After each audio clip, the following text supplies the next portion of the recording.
Welcome to Our Girl Relationships. We talk about the problems people face in their day to day lives. Let's start with the video. Money was always important for my then girlfriend, Lucy, and it all made sense to me because it totally correlated to her story about her tough financial situation due to her parents being terrible with money. Lucy was my first real relationship, and I wanted her to be my last and my forever. So, when we graduated from high school and saw just how terribly stressed Lucy seemed, I did everything I possibly could in my power to help her have the normal, happy, fulfilling college experience, even if that meant that I had to support her financially a lot. From the get go, my parents didn't like this. They warned me from time to time about how it was so obvious that Lucy was using me for my money, how she could have so very easily gotten a job for herself to support the life she wanted. I still remember the way I would argue with them day and night about how it was them who were too narrow minded, how our love went way beyond money, and so much other shit that I said to them while being blinded by the rose tinted glasses of love. I learnt my lesson on my own eventually, and it was during our 5 year anniversary. This anniversary was a huge deal for me. I had two restaurants under me. I owned them both partially with my parents, but mostly looked after all of them and took decisions on behalf of my parents, who had already retired. I was working on starting another one at a prime location and shutting down the one which didn't make much profit. My friends knew, my parents knew, Jason, my youngest brother, knew. Everyone except for Lucy knew about it because I was planning to offer her a really good job at this restaurant and also propose to her on the day of our anniversary. I genuinely believed that everyone was keeping it hush hush so that I could surprise Lucy and felt so lucky to be surrounded by people who supported my relationship. So I worked on this new restaurant for months, and by the day of our anniversary, all the arrangements had been made. It had been a week since my old restaurant shut, and I had already gotten a beautiful engagement ring for Lucy. I was ready. I knew I wanted to marry her. So I returned home that evening, all excited and happy, just about to tell her about the restaurant that I had been putting my blood, sweat, and tears into for her. Instead, I get greeted with Jason and Lucy, both sitting me down because we needed to talk. The conversation was so horrible that I still remember it so vividly.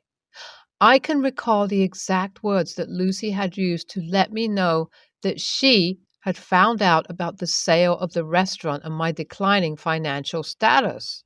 How she felt betrayed because of it, and how I should have known better because she obviously didn't date people from an unstable financial background.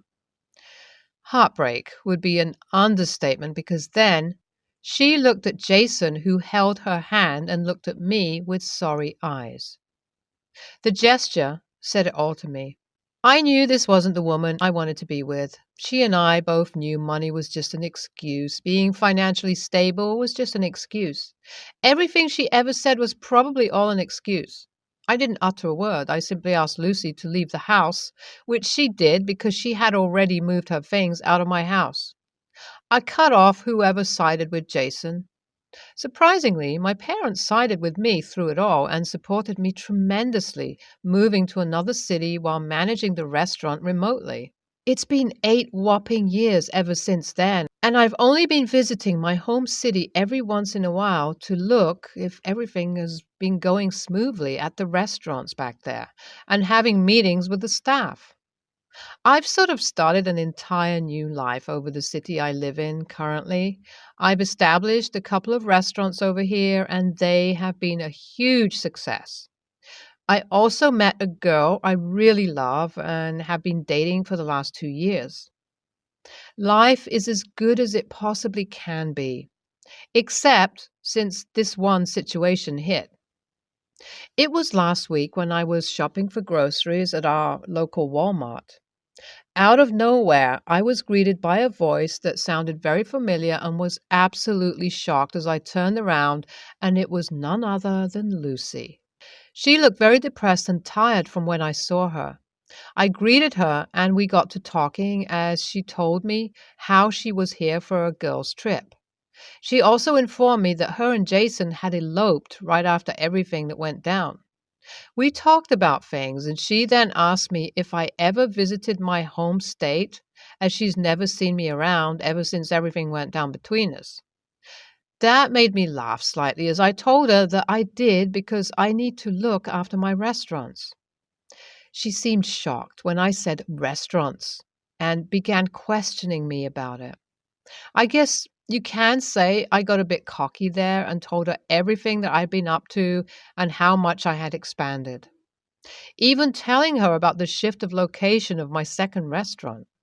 I thought to myself that it wouldn't be a huge deal since it had already been so long, you know. But Lucy, she seemed very flustered. She looked like she's had the shock of her life, but she didn't say anything. The look on her face sort of gave it all to me, though, as eventually she hurried away, telling me that she's busy. I don't even think about that situation after, just think to myself that this was sort of some closure for me and move on from this situation. Calling this the end of the situation would be a really bad description because it feels like everything just started to fall apart ever since I've met Lucy. I've started to receive calls and texts from Jason, my family, and some of our cousins blaming me for ruining the relationship between Lucy and Jason after it had been so long since everything happened. Apparently, it was very bitter of me to tell Lucy about my wealth because for some reason she's very mad at Jason now and wants to end their marriage over it. Now, I have no idea where I've gone wrong and would really appreciate some outside perspective. AITA? I talked to my girlfriend about it all until all of this went down. She had little to no idea about this situation, and I definitely didn't want to keep her in the dark over a situation that was so impactful in my life. She was surprisingly calm and seemed very understanding. She went as far as to even suggest that I take up Lucy on her offer to meet up since she's been asking me too many times because she thinks we need to talk. I'm not sure if I'm going to do it, but I think I'm on the verge of accepting because there's absolutely no way of knowing what happened without me meeting her. No one, except for her, seems willing to tell me where if I went wrong because everyone keeps thinking that I did what I do on purpose, apparently. It makes no sense to me. The fact that even my parents are siding with Jason this time shocks me and makes me highly suspicious about the situation altogether. Currently, this is all I know and think about this situation. But I know as time goes on, it is likely that my opinions will change on this situation. I'll definitely keep you guys updated about it all. I met up with Lucy today. After taking my girlfriend in confidence about it all, of course. Lucy was still in the city and hadn't left by the time, thankfully, so we decided to meet at a local cafe. Well, there, Lucy told me everything, and as she spoke, it felt like the pieces were all connecting finally, and I was left in absolute shock. Apparently, my parents never went off contact with Jason and were supporting him financially all along. Jason didn't want Lucy to know that, though, so he told her that he had brought the second restaurant that I had to sell up. My family is in the restaurant industry, so these aren't the only two restaurants we have. Jason took advantage of this and said a whole lot of BS to Lucy to impress her. Now, even though Jason is pretty much broke, the money he has is always spent on luxurious things. This is how Jason got Lucy to believe that he had a bunch of money when it was nowhere that close to what she believed he had. Their relationship in the past 8 years was already very stressful, and she was already suspicious about his financial situation. But the fact that she was married to him made her too scared to leave until she found out about all of this and decided that day itself to not return to our home state. I was in disbelief when I heard all of this, but knowing my parents and their absolute favoritism towards Jason, it all made sense. I'm currently home as I'm typing this out. A million thoughts are running through my head. I feel lost, betrayed, and done with everyone. I don't know what I'll be doing next.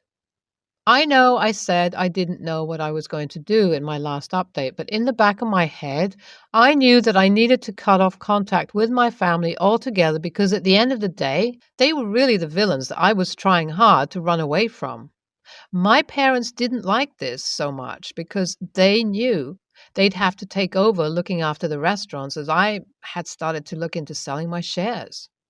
It just went on to show how selfish and pathetic these people are and just how better off I am living without them. I'll be making a couple of last visits to my home state to get everything sorted. After that, I never wish to look back on these people, hoping them to become a distant memory as soon as possible. Thank you all. NTA. Lucy should just find a sugar daddy at this point because it's obvious that she's only after the money regardless of where you get it from. She seems to really lack common sense, and I guess that's the only reason why Jason and her got along together to begin with. NTA. Your parents were vile for what they did. Honestly, I always got the evil parents vibe from them from the get-go. Not gonna lie. The people around you are seriously terrible. I really hope you've made a strong friend circle around the new city you live in because you need it. My H and I are in the process of moving into our new home. We're getting some things updated before moving in. My mother in law was very insistent on doing her religious rituals to our home before we moved in. Basically, my husband would wave a sword around while I sprinkle holy water, and my mother in law follows behind us chanting. I do not know what religion she is. I don't think she's religious at all, but more superstitious. She gets the holy water and chant from a monk. I am not religious, but I do lean more towards Christianity because that is what I grew up with. Before we moved into our house now, we actually did this process, but I refuse to do it again at our new home because whatever belief mother-in-law has, it makes me very uncomfortable for specific reasons. When my oldest was born, my mother-in-law told me she paid the monks to have his fortune read. She said I had to place his crib facing a specific way or he would get hit by a car and die at some point in his life. She also told me he would suffer greatly in life if he visited my parents before he was 6 months old.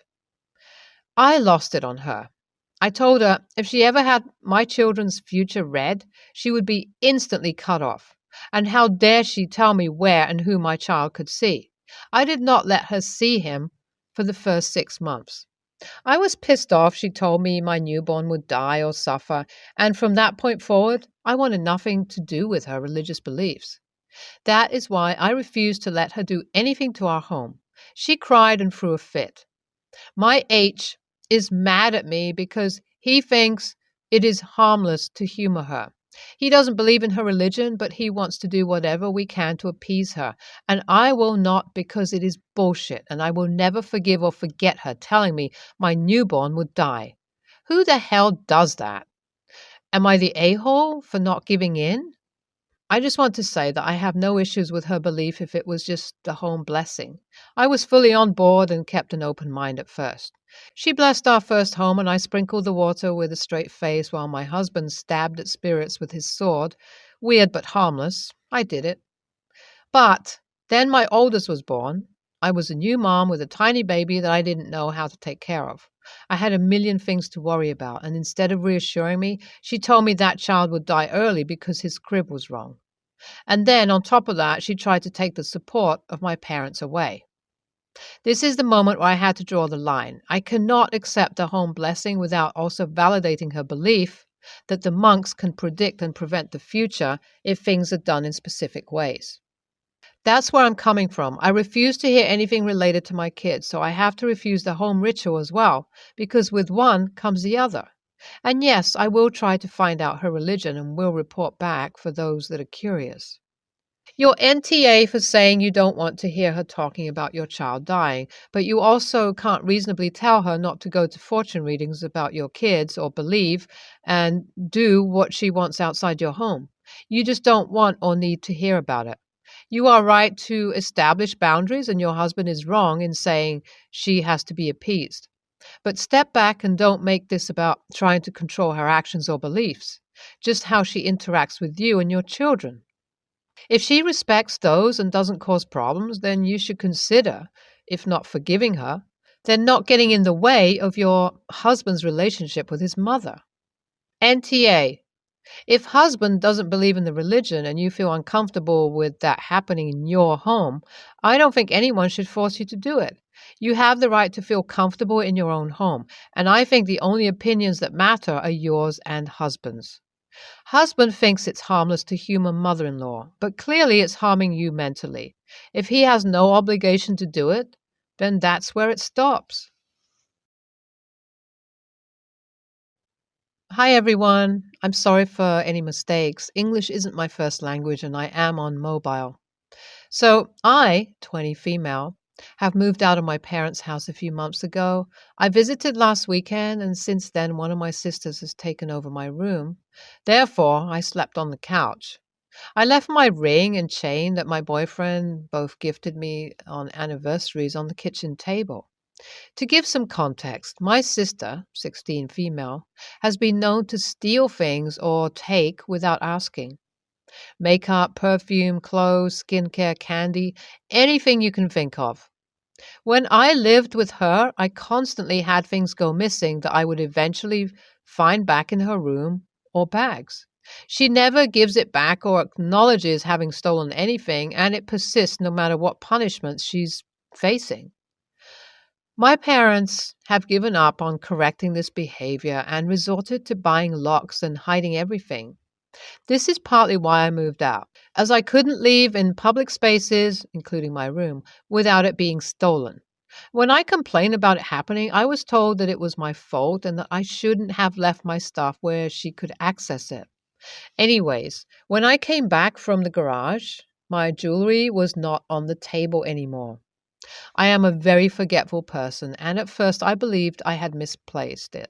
I searched everywhere with my other sister, 17 female, and we couldn't find it. In the end, I left since I really needed to go. This was on Monday. My mom searched for it for 2 days and had no luck. At this point, I started suspecting my sister, but didn't want to believe she would steal expensive jewelry. I confronted her and she swore she didn't touch them. Fast forward to today, Friday. My mom texted me that she found my chain in my sister's room, but that the clasp and the small diamond pendant were missing. So not only did she take it, but she broke it. My ring also hasn't been found.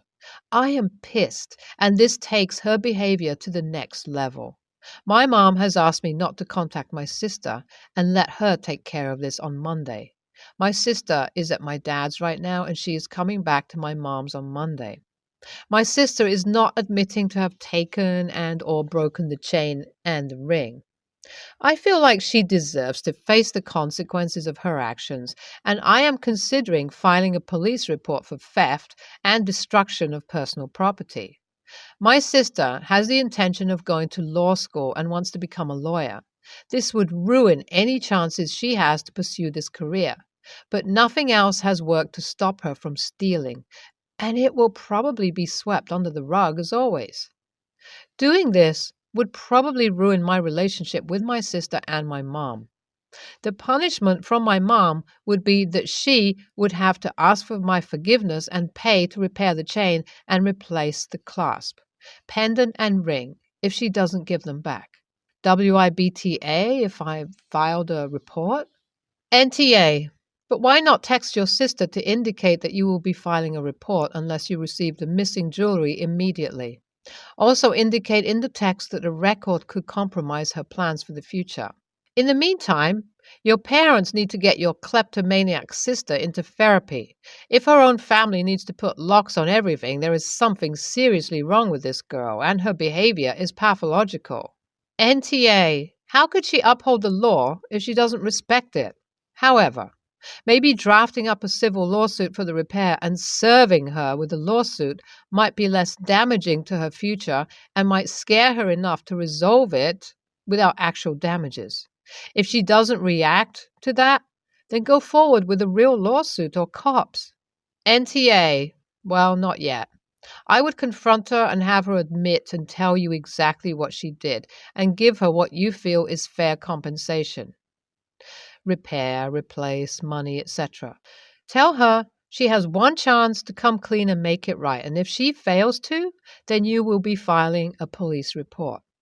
Now, if she denies it, half of it, or fails at meeting your demands or the timeline for compensation, then call the police in front of her. If you call now, then you can basically write off your sister for a long time.